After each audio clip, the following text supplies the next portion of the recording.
quicker than I expected. Now, what you hear about are the pressure relief valves. They're to make sure that the excess CO2 escapes out of the raft and the raft doesn't overinflate. Most important race in the history of the United States and North America and Cuba.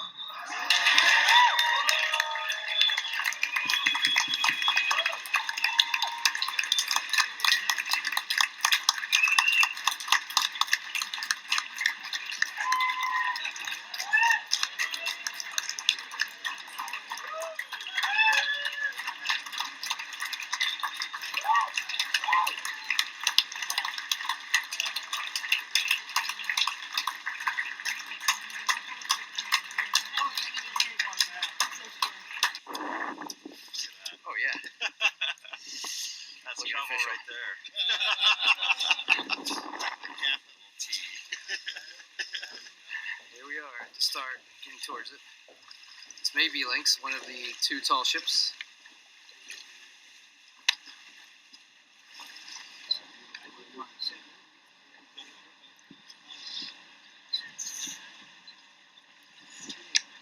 Right here.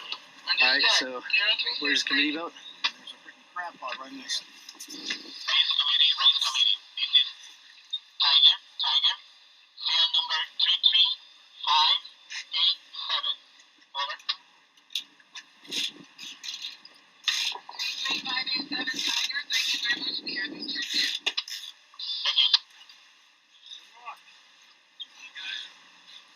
It's a competition. Not overly warm out, but it will be coming on. Some people are pretty uppy over there. 80 boats. This is quite the feat.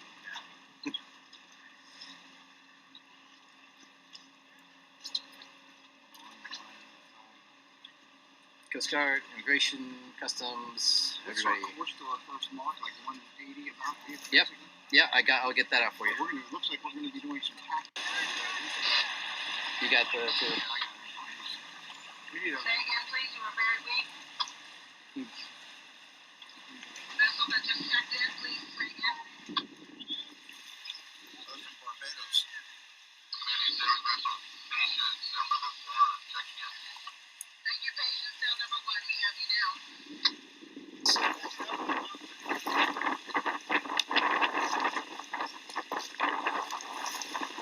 So if you look at this one boat out here, we are passing him only because we are not going as slow as he is, because he's going backwards, because we're anchored. It looks like these guys back here are actually gaining. They did. But the thing is, we're just, They might have been gaining because they had relatively less current. yeah, we're blocking it from them. But can you summarize our first day on the water here? Let me tell you, it's a hell of a day. Oh, yeah. Got up early, Yeah. showered, so we Look at that. That's how you summarize the first day on the water. And yet we still hate each other. Now we're drinking to ease the tension. What place are we in? I can only count from backwards because I can see the Well, we're still in strong second place as far as I can tell. our catamaran. Oh, what else matters? I mean, the other.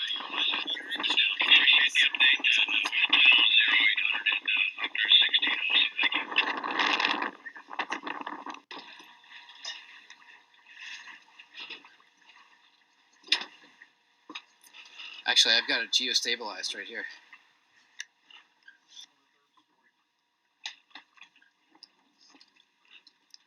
That is so cool. You really only see it when you're in the ocean or on the Gulf or something.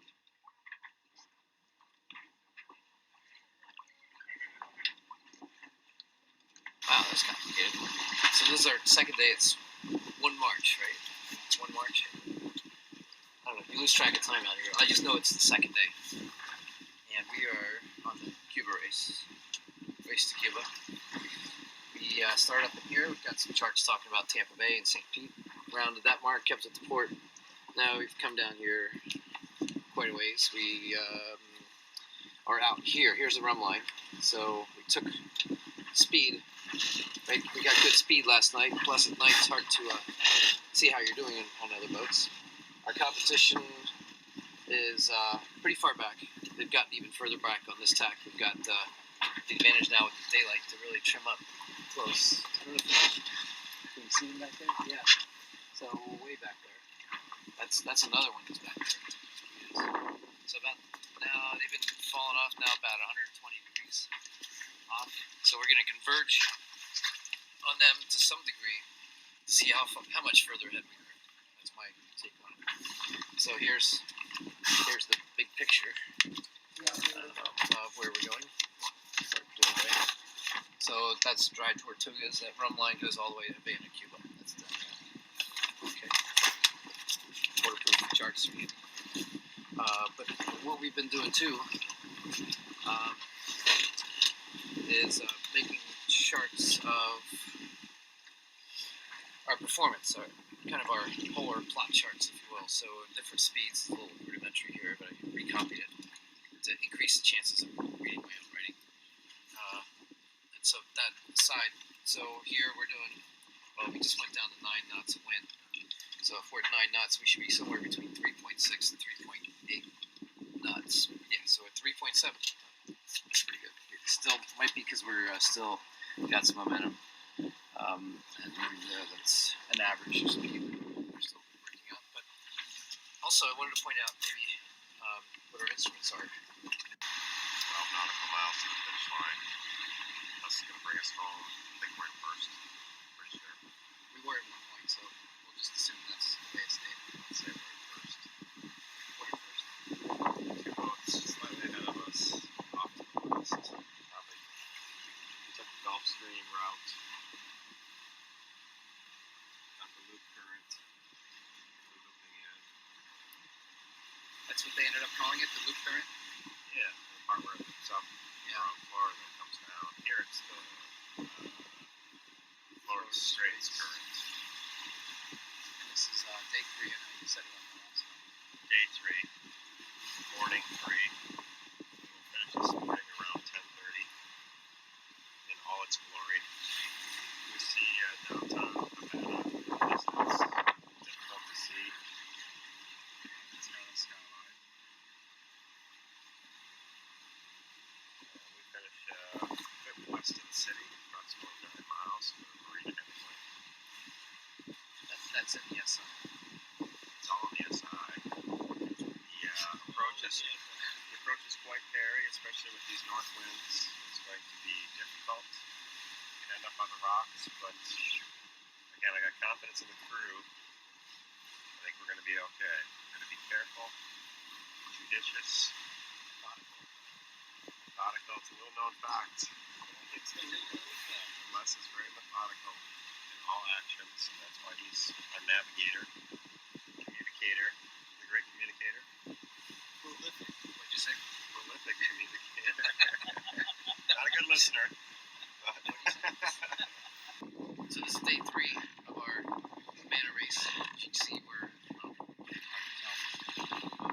Those of you who know sailing, this flat water is not conducive to getting to Cuba in a couple days. This would be more like a week if you sail with this, about 5 knots or so.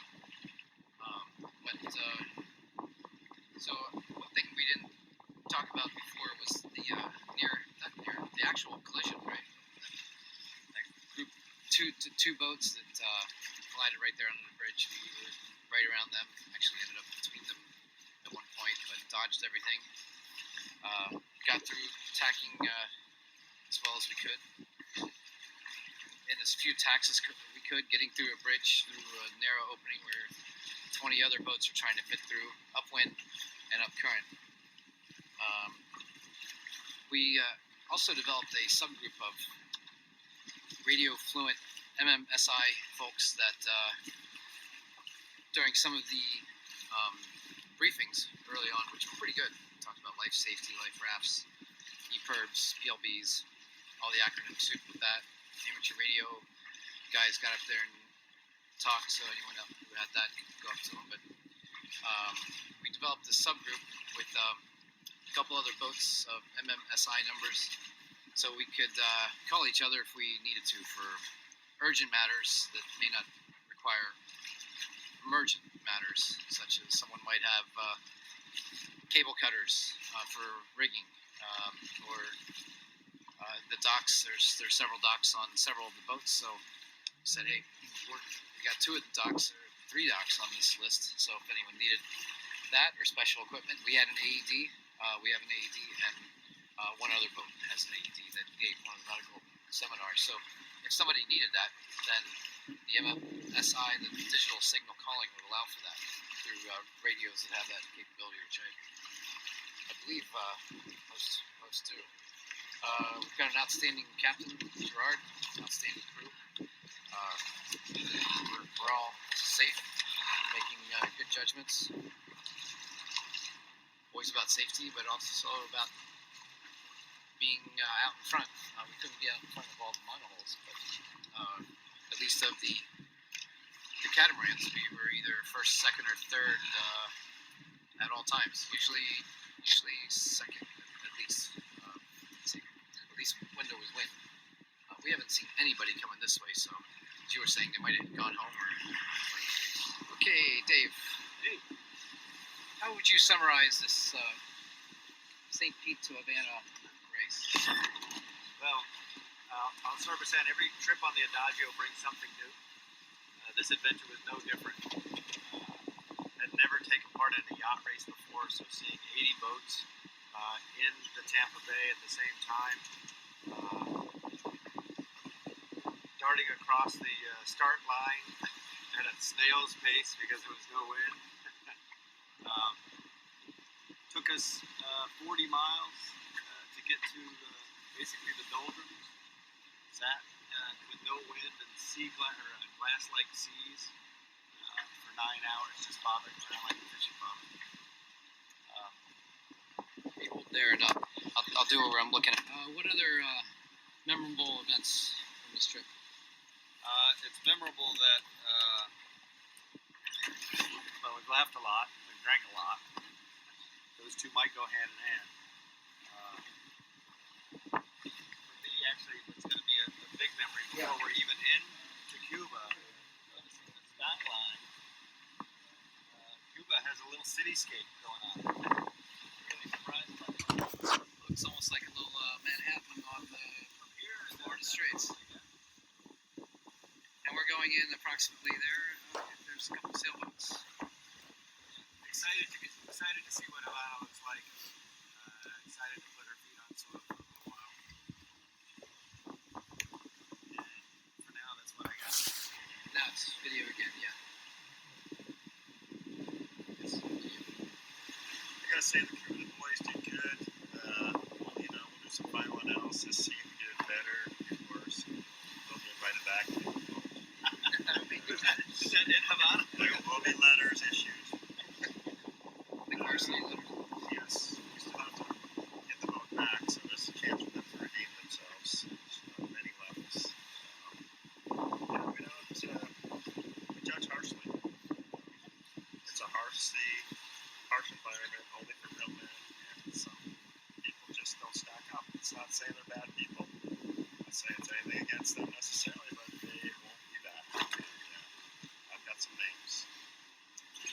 Those will remain Short secret. list. There's only 5 of them. They will be notified. It'll be crushing to their soul. I understand. But this is sport. Captain's Yachting. job is not easy. There's no participation trophies. There's only winning. And I believe we won.